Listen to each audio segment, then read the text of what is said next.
স্বাগত ডিবিসি সংবাদে আপনাদের সাথে আছি রেদওয়ান আহমেদ। এবার জানাবো খবরের বিস্তারিত। লন্ডনের পথে বিএনপি চেয়ারপারসন বেগম খালেদা জিয়া গত রাত 8:15 গুলশানের বাড়ি থেকে বের হয়ে 11টার দিকে হজরত শাহজালাল আন্তর্জাতিক বিমানবন্দরে পৌঁছান তিনি। কাতারের আমিরের পাঠানো বিশেষ এয়ার অ্যাম্বুলেন্সে করে লন্ডনের উদ্দেশ্যে যাত্রা করেন তিনি। বিএনপি চেয়ারপারসন বেগম খালেদা জিয়া চিকিৎসা যাত্রা উপলক্ষে সকাল থেকে দলের নেতাকর্মী আর সাধারণ মানুষের ভিড় শুরু হয় গুলশানে খালেদা জিয়ার বাসভবন ফিরোজার সামনে। সারাদিন পেরিয়ে রাত প্রায় 8:15টার দিকে নিজের পাজেরো গাড়িতে বের হন বেগম খালেদা জিয়া, সঙ্গে ছোট ছেলে আরাফাত রহমান কোকোর স্ত্রী শামেলা রহমান। গুলশান বনানী কুর্মিটলা খিলক্ষেত হয়ে বিমানবন্দরে পৌঁছে লাখো মানুষের ভালোবাসায় সিক্ত বেগম জিয়ার গাড়িবহর। এই সফরে চিকিৎসক সহ তার সঙ্গী মোট 16 জন। পথে পথে ছিল নেতাকর্মীদের ভিড়, উচ্ছ্বাস।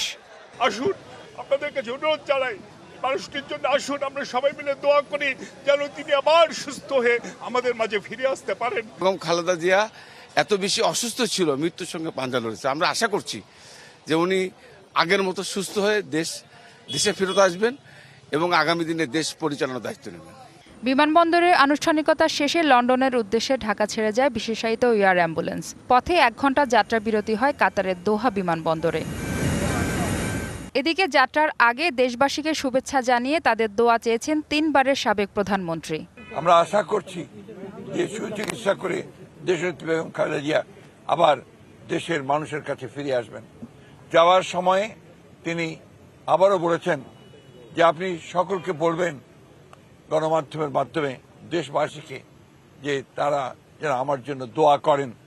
আজ বেলা 11টার দিকে লন্ডনের হিথ্রো বিমানবন্দরে পৌঁছানোর কথা রয়েছে বেগম খালেদা জিয়ার। সেখানে দেখা হবে বিএনপির ভারপ্রাপ্ত চেয়ারম্যান তারেক রহমানের সাথে। সেখান থেকে সরাসরি যাবেন হাসপাতালে। মাহফুজা বৃষ্টি, ডিবিসি নিউজ, ঢাকা। লন্ডনে পৌঁছে ছেলে তারেক রহমান ও পুত্রবধূ জুবাইদা রহমানের সঙ্গে সরাসরি হাসপাতালে যাবেন BNP chairperson Begum Khaleda Zia. DBC নিউজের সঙ্গে যুক্ত হয়ে এমনটাই জানিয়েছেন বেগম খালেদা জিয়ার উপদেষ্টা ও যুক্তরাজ্য বিএনপি সভাপতি এম এ মালেক। লন্ডন একটা সিটির ভিতরে একটা হসপিটাল এবং সেই হসপিটালেই আপনার এয়ারপোর্ট থেকে অ্যাম্বুলেন্স করে ওনাকে নেওয়া হবে। যদি আলহামদুলিল্লাহ যে দেখা যায় শারীরিকভাবে কিছুটা বেটার, তাহলে ডক্টর জুবাইদা রহমান এবং তারেক রহমানের সাথেই উনি যাবেন হসপিটালে। আর যদি দেখা যায় যে কিছুটা দুর্বল, তাহলে অ্যাম্বুলেন্স দিয়ে সরাসরি হসপিটালে, বাট সরাসরি হসপিটালে যাওয়ার সেই প্রস্তুতি এখানে রয়েছে। আর এখানে যুক্তরাজ্য বিএনপিরও সেই প্রিপারেশন রয়েছে এবং সেখানে হাজার হাজার নেতাকর্মীও যাওয়ার সেই প্রস্তুতি নিচ্ছে। বাট আমরা নেতাকর্মীকে আমরা বলেছি যে উনি সুস্থ হলে আমরা community. BNP chairperson Begum Khaleda Zia London পৌঁছবেন আজ। তাকে বহনকারী বিশেষ এয়ার অ্যাম্বুলেন্স হিথ্রো বিমানবন্দরে অবতরণ করবে। সেখানকার খবরাখবর জানাতে আমাদের সঙ্গে লন্ডন থেকে যুক্ত হচ্ছেন সিনিয়র সাংবাদিক ও কিউ নিউজের সম্পাদক এম এ কায়ুম।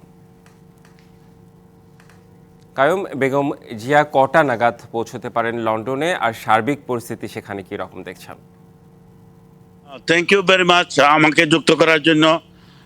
বেগম জিয়া যুক্তরাজ্য বিএনপি গতকালকে যে প্রস্তুতি সভা করেছে, তারা আসলে টাইমটি আপনি জানেন, যুক্তরাজ্য হিথ্রো এয়ারপোর্ট একটি আন্তর্জাতিক এয়ারপোর্ট। এখানে সিকিউরিটি রিজনের কারণে তাদের সকল নেতাকর্মীকে হিথ্রো এয়ারপোর্টে না যেতে বারণ করেছে।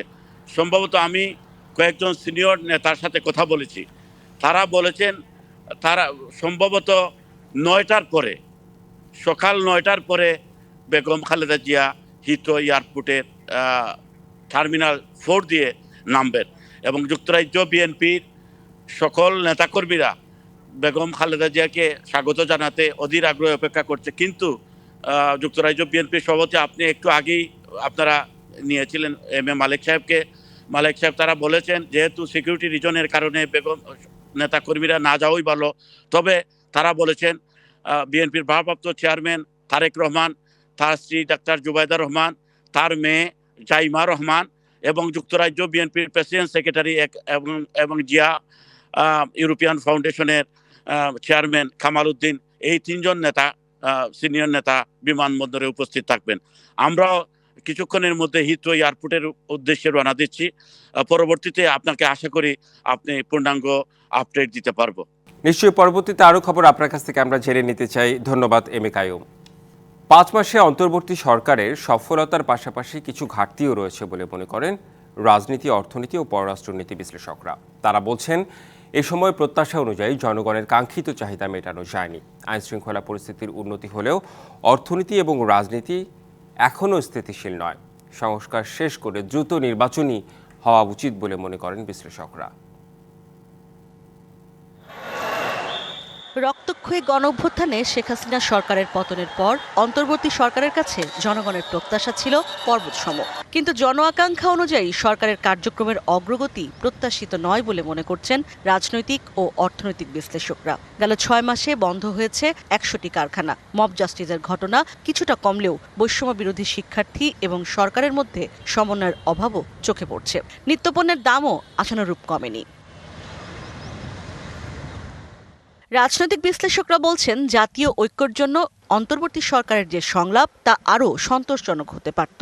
আমার বলতে কোনো দ্বিধা নেই যে সরকার যেভাবে এবং যত স্বল্প সময়ের নোটিশ এবং স্বল্প সময়ে রাজনৈতিক দলগুলোর সাথে আলোচনায় বসেছিল, সেটি আসলে আরো ভালো হতে পারতো, আরো ইফেক্টিভ হতে পারতো। এবং আমার ব্যক্তিগতভাবে যেটা আমি বললাম, এই জায়গাটিতেই সবচেয়ে বড় সমস্যাটা তৈরি করছে। এই জন্য সরকারের উচিত রাজনৈতিক দলগুলোর সঙ্গে আরো আলোচনায় নিযুক্ত হওয়া। আন্তর্জাতিক সম্পর্ক বিশ্লেষকরা বলছেন ভারতের সাথে সম্পর্ক এখনো স্পর্শকাতর অবস্থায় রয়েছে। বর্তমান সরকার এ বিষয়ে সামনে এগোতে পারেনি। পশ্চিমা জগতের মোটামুটি সমর্থন ভালো পেয়েছে। সম্পর্কের সবচেয়ে জটিল জায়গা এখন আমরা ভারতের সাথে আমরা এখন অতিক্রম করছি। এই জায়গাতে কিছু আনুষ্ঠানিকতা আমি দেখেছি। বাংলাদেশ ভারত সম্পর্ক এখন আমার কাছে মনে হচ্ছে এই আনুষ্ঠানিকতার বাইরে এটা একটা স্ট্যাগন্যান্ট জায়গায়, মানে স্থিতিশীল জায়গায় দাঁড়িয়ে আছে, এটা সামনে এগুচ্ছে না।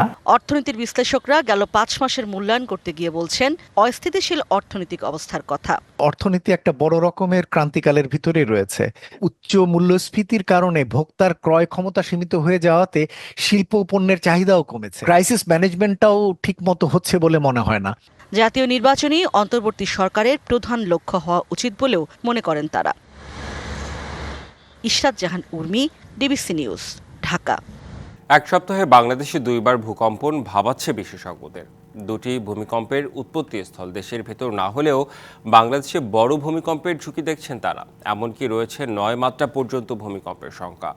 বিশেষজ্ঞরা বলছেন 7.5 মাত্রা পর্যন্ত ভূমিকম্প হলে ঢাকার প্রায় অর্ধেক ভবনই ক্ষতিগ্রস্ত হবে। অথচ এমন দুর্যোগ মোকাবেলার 20% সক্ষমতাও নেই বাংলাদেশের। মঙ্গলবার সকালে শক্তিশালী ভূমিকম্পে ব্যাপক ক্ষয়ক্ষতি হয় চীনের তিব্বতে। প্রাণ গেছে অনেকের। 7.1 মাত্রার এই ভূমিকম্পে কেঁপে ওঠে বাংলাদেশও।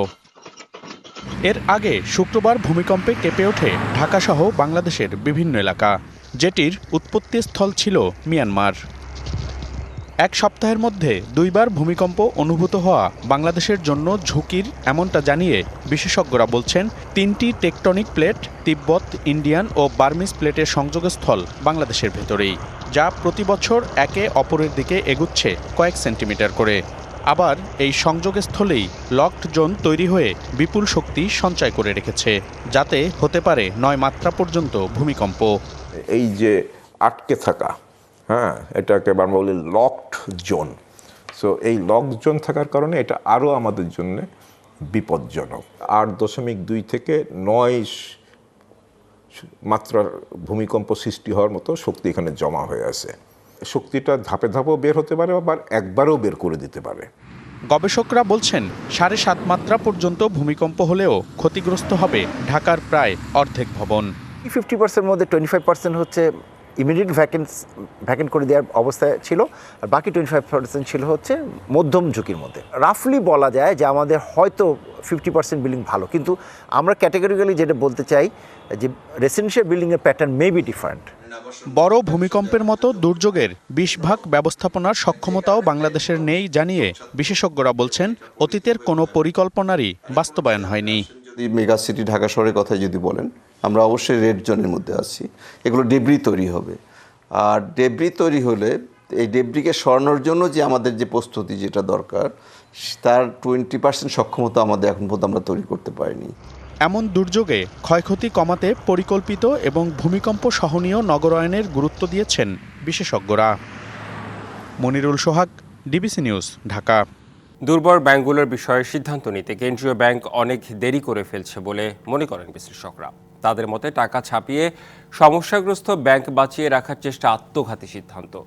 এর চেয়ে যত দ্রুত সম্ভব ব্যাংকগুলোকে একীভূত করার তাগিদ তাদের। এদিকে কেন্দ্রীয় ব্যাংক বলছে ব্যাংকগুলোর প্রকৃত অবস্থা জানতে নিরীক্ষা শুরু হয়েছে। প্রতিবেদন পাওয়ার পরই নেওয়া যাবে চূড়ান্ত সিদ্ধান্ত।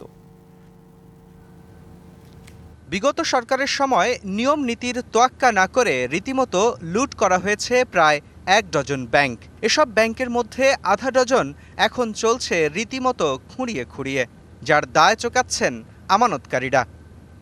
এসব ব্যাংকে এখন ধর্ণা দিয়েও তোলা যাচ্ছে না কষ্টের সঞ্চয়। এ অবস্থায় 22,000 কোটি টাকা ছাপিয়ে সরবরাহের উদ্যোগও নেয় কেন্দ্রীয় ব্যাংক। তবে তাতেও পরিস্থিতির খুব একটা উন্নতি হয়নি।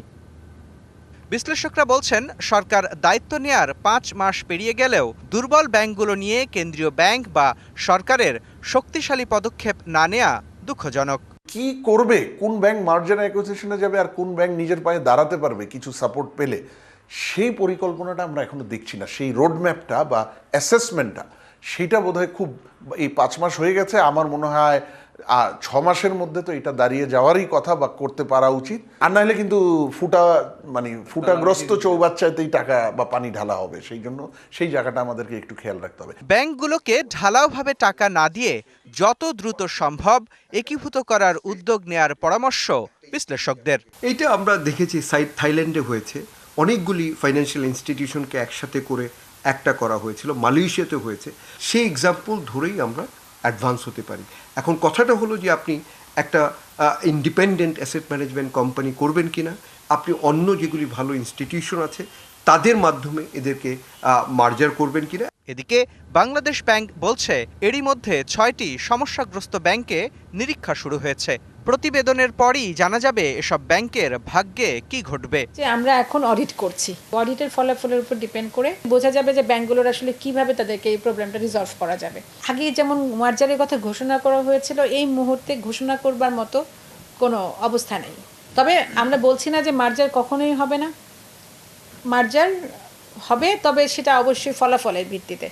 এর আগে দুর্বল ব্যাংকগুলোকে অপেক্ষাকৃত সবল ব্যাংকের সঙ্গে জুড়ে দিয়ে বাঁচানোর কৌশল নিয়েছিল কেন্দ্রীয় ব্যাংক।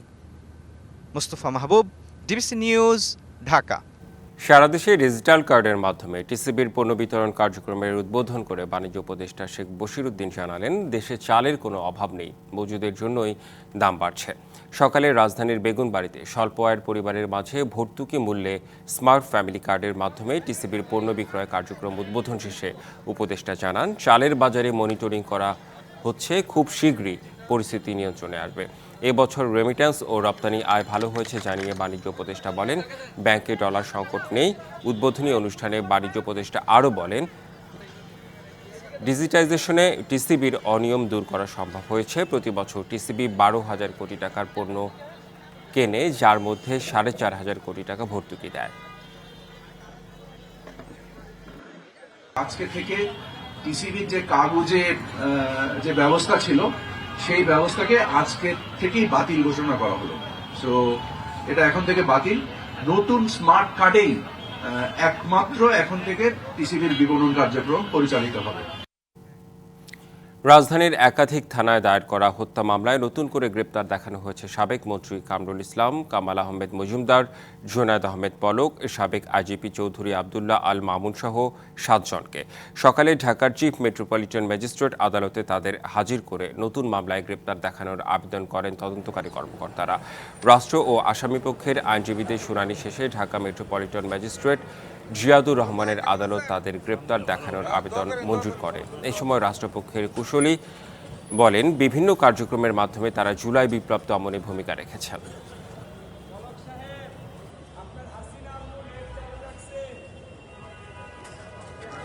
বিশ্বের 125টি নগরীর মধ্যে আজ বায়ু দূষণে দ্বিতীয় স্থানে ঢাকা।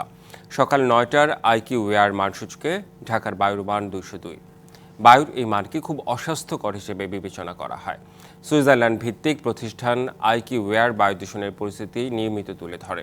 বাতাসের মান নিয়ে তৈরি করা এই লাইভ বা তাৎক্ষণিক সূচক একটি নির্দিষ্ট শহরের বাতাস কতটা নির্মল বা দূষিত সে সম্পর্কে মানুষকে তথ্য দেয়। আজ বিশ্বে বায়ু দূষণে 247 স্কোর নিয়ে প্রথম অবস্থানে আছে ভারতের কলকাতা। বর্ষায় হাওরে সমুদ্রের মতো ঢেউ আর শীতে সবুজের সমারোহ। দুই ঋতুতে দুই রকম সৌন্দর্য থাকলেও পর্যটকেরা ঘুরতে আসেন শুধু বর্ষায়। মৌসুমের এই সময়টাতে পর্যটন খাতের সঙ্গে জড়িত হাজারো মানুষ জীবিকার তাগিদে করেছেন পেশা পরিবর্তন। কেউ যুক্ত হয়েছেন কৃষিকাজে, কেউ বা চলে গেছেন শহরে। হাওরের জেলা সুনামগঞ্জ। বর্ষায় বিশাল জলরাশি ও শুষ্ক মৌসুমে দেখা যায় সবুজের সমারোহ, সঙ্গে দেখা মেলে অতিথি পাখি। বর্ষা মৌসুমে হাওরের অনিন্দ সৌন্দর্য দেখতে হাজারো পর্যটক আগমন হলেও শীত মৌসুমে চলছে পর্যটক খরা। অনেকে পেশা পরিবর্তন করে যোগ দিয়েছেন অন্য কাজে, জীবিকার তাগিদে ছেড়েছেন এলাকা। পর্যটক না আসাতে দেখা যাইতেছে যে আমরা নৌকা শ্রমিক যারা আছি তারা নৌকার থেকে একটু বিরত নিতেছি। যে আমাদের ব্যবসাটা হয় 3 মাস, এখন 3 মাস করতে গিয়ে আর বাকি প্রায় 8-9 মাস ভারী ঘাটে নৌকা বান্ধা রাখতে হয়। এমন তো কাল আসলে সিজন কমে যায়, লোকজন যারা মনে করেন নৌকা চালায় তারা বিভিন্ন কাজের মধ্যে লিপ্ত হয়। তখন তো ইনকাম নাই, একবারে নাই বলতে, অনেক নৌকা ঘাটে বান্ধা, অনেক মানুষ চলে গেছে কৃষি কাজে, অনেক মানুষ গার্মেন্টস চলে গেছে। হাওরে পানি না থাকলেও নদীপথে যাওয়া যায় টাঙ্গুয়ার হাওর সহ অন্যান্য স্পটগুলোতে। দেখা যায় অতিথি পাখি, হিজল করচের সবুজ বাগ, গরুর পাল ও কান্দা সহ হাওরের অন্যরকম সৌন্দর্য। এগুলো প্রচারে গুরুত্ব না পাওয়াকেই দুষছেন সংশ্লিষ্টরা।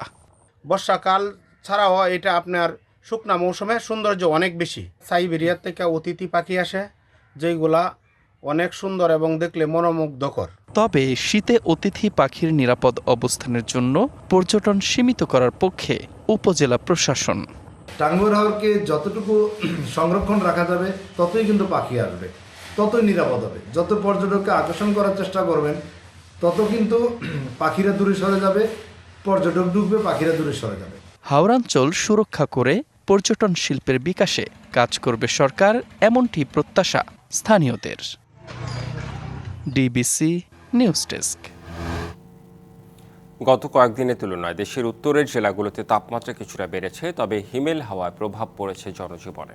পঞ্চগড়ে সকাল 6টায় সর্বনিম্ন তাপমাত্রা 14.4 ডিগ্রি সেলসিয়াস রেকর্ড করা হয়েছে। দিনের শুরুতে কুয়াশাও ছিল কম, তবে সকাল 8টা পর্যন্ত সূর্যের দেখা না মেলায় তীব্র শীত অনুভূত হয়। চুয়াডাঙ্গায় গতকালের তুলনায় তাপমাত্রা কিছুটা বাড়লেও উত্তরের হিম বাতাসে শীতের তীব্রতা কমেনি। এতে সবচেয়ে বেশি ভোগান্তিতে খেটে খাওয়া ও ছিন্নমূল মানুষ। স্বল্প আয়ের মানুষ কাজের সন্ধানে বের হলেও অনেকেই কাজ না পেয়ে ফিরে যাচ্ছেন। এছাড়া চুয়াডাঙ্গার হাসপাতালগুলোতে বেড়েছে শীতজনিত বিভিন্ন রোগীর সংখ্যা। এর বেশিরভাগই শিশু ও বয়স্ক। আবহাওয়া অফিস জানায় কুয়াশার কারণে তাপমাত্রা কিছুটা বেশি, তবে আগামী শুক্রবার তাপমাত্রা কমে আসার সম্ভাবনা রয়েছে। পাবনায় এবার পেঁয়াজের ভালো ফলন হলেও লোকসানের শঙ্কায় কৃষক। অস্বাভাবিক দরপতনের কারণে উঠছে না উৎপাদন খরচও। 1 মাসের মধ্যে কেজি প্রতি কমেছে অন্তত 100 টাকা, বিক্রি হচ্ছে 45 থেকে 55 টাকায়। এই অবস্থার জন্য ভরা মৌসুমেও আমদানিকে দায়ী করছেন চাষিরা। দিগন্ত বিস্তৃত পেঁয়াজের ক্ষেত, জমি থেকে মূল কাটা পেঁয়াজ তুলতে ব্যস্ত কৃষক। এই চিত্র পেঁয়াজের ভান্ডার হিসেবে পরিচিত পাবনার। জেলার সুজানগর ও চাটমোহর সহ অধিকাংশ উপজেলার কৃষক পেঁয়াজ চাষের উপর নির্ভরশীল। সার, বীজ ও শ্রমিকের মজুরি বেড়ে যাওয়ায় এবছর বিঘা প্রতি উৎপাদন খরচ পড়েছে 70 থেকে 80 হাজার টাকা। ভালো ফলন হলেও কাঙ্ক্ষিত দাম না পাওয়ার অভিযোগ চাষিদের। 40 থেকে 50 হাজার টাকার মতন খরচ। এই খরচে কৃষকের কোনো কিছুই লাভ হবে না, এতে আরও কৃষকের লোকসান যাবে। আগে যে দামটা ছিল এই দামটা থাকলে পরে হয়তো আমরা কিছুটা বাঁচার একটা অবস্থা ছিল। খাটনি করতেছে, দাম অল্প পাচ্ছে, অনেক কষ্ট করতেছে, কৃষক তো ক্ষতি হচ্ছে। দেশি পেঁয়াজে ভরপুর পাবনার বিভিন্ন বাজার। পাইকারিতে প্রতি কেজি বিক্রি হচ্ছে 40 থেকে 45 টাকা, আর খুচরা মূল্য সর্বোচ্চ 55 টাকা। অথচ মাসখানেক আগেও দাম ছিল অনেক বেশি। যত কম হবে তত ভোক্তা সন্তুষ্ট। কিন্তু ভোক্তা সন্তুষ্ট হতে গেলে তো আবার কৃষক তো বাঁচতে হবে। 7,000 টাকা বেতন কিনে পেঁয়াজ আপনার 14-15-1600 টাকা আমার বেচতেছে, টাকা উঠতেছে না। বর্তমান বাজার টাকা তো আমরা কিনা লাগাবো না আমরা। কৃষি বিভাগ বলছে এবার মৌসুমে বাজারে দেশি পেঁয়াজের সরবরাহ বেশি হওয়ায় দাম নিম্নমুখী।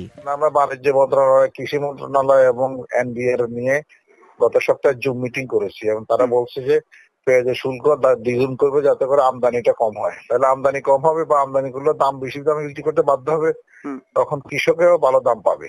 চলতি মৌসুমে পাবনায় 52,600 হেক্টর জমিতে পেঁয়াজের আবাদ হয়েছে। উৎপাদন লক্ষ্যমাত্রা 7,64,000 metric ton. DBC news desk. ভয়াবহ দাবানলে পুড়ছে যুক্তরাষ্ট্রের ক্যালিফোর্নিয়া অঙ্গরাজ্যের লস অ্যাঞ্জেলেস। এরই মধ্যে প্যালিসেডসের 2900-এরও বেশি একর এলাকা পুড়ে গেছে। জারি করা হয়েছে জরুরি অবস্থা। এই অঞ্চলের 30,000-এর বেশি মানুষকে সরিয়ে নেওয়ার নির্দেশ দেওয়া হয়েছে। বাতাসের কারণে আগুন আরও দ্রুত ছড়িয়ে পড়ার আশঙ্কার কথা জানিয়েছে দেশটির আবহাওয়া অধিদপ্তর। এরই মধ্যে পাশের কাউন্টি আলটেডনার কাছাকাছি দাবানল ছড়িয়ে পড়েছে। বৈরী আবহাওয়ার বৈচিত্র্যতা দেখছে যুক্তরাষ্ট্র। একদিকে মৌসুমী ঋতুর ধারাবাহিকতায় কোথাও পড়ছে তুষার, অপরদিকে ক্যালিফোর্নিয়া অঙ্গরাজ্যের লস অ্যাঞ্জেলেসে নতুন করে দেখা দিয়েছে দাবানল।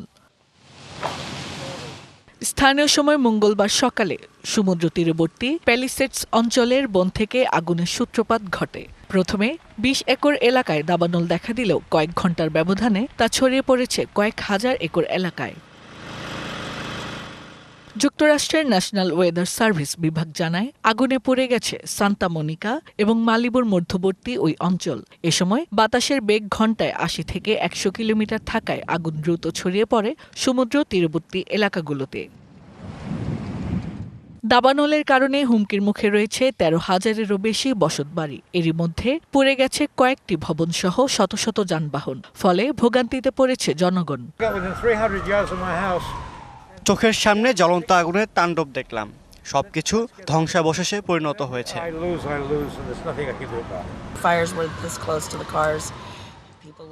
আমার চোখের সামনে সবকিছু পুড়ে ছাই হয়ে গেছে। যা হারিয়েছি তা নিয়ে আর কিছুই করার নেই। আগুন নিয়ন্ত্রণে আনতে কাজ করছে শত শত ফায়ার সার্ভিস কর্মী। দাবানল নেভাতে হেলিকপ্টার থেকে ছেটানো হচ্ছে পানি। Hasna Akter, DBC news desk. সংবাদ এই ছিল এখনকার মতো। ডিবিসি নিউজের সংবাদগুলো পড়তে ভিজিট করুন dbcnews.tv আর ভিজিট করুন ডিবিসি নিউজের ফেসবুক পেজ এবং ইউটিউব চ্যানেল। সঙ্গেই থাকুন।